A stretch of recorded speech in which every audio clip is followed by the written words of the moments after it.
be a minimum of at least 10 people to a family to eat the Passover lamb. The lamb had to be roasted, not boiled, fried, or cooked, but it had to be roasted. It was because you remember what the Passover represents. It represents a memorial of the children of Israel being delivered from Egyptian bondage. And if there were 250,000 lambs slain, that means that if you multiply that, that brings a figure around maybe 2.7 million people in Jerusalem for Passover time. John, brothers and sisters, he opened his book by telling us that Jesus came unto his own, and his own received him. And in the first 12 chapters, John presents one witness after another, and one scripture after another, to confess us that Jesus is indeed the Christ, the Son of God.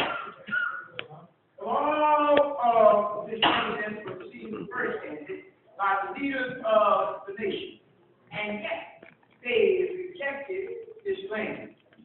Having been rejected by his own nation, Jesus retired with his own disciples, whom he loved through the utmost. The Lord Jesus in chapter 12 relates to 4 different groups of people. Chapter 12 opened by saying 6 days before the Passover, Jesus went to Bethany, where Lazarus was, whom he had raised from the dead. You see, Jesus knew that the end was near. And to come to Jerusalem for the Passover was an act of pious courage. He was somebody, I tell you. But while he was on his mission, healing the sick, raising the dead, and giving sight to the blind, the Lord is rejected. They had called him an outlaw, a wine drinker. We might say nowadays a wine dealer. He was a rebel. He was a renegade. But he was God's son. But they rejected him. The crowd was so great at the Passover feast until they had to find lounges in Bethany, which was only 2 miles from Jerusalem.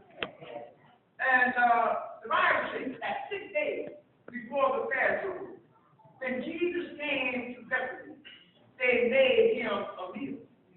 It was at the house of Mary and Martha and Lazarus, their brother. There's Lazarus, one whom he had raised from the dead. They gave him a son. Jesus knew that the Jewish leaders were out to rest and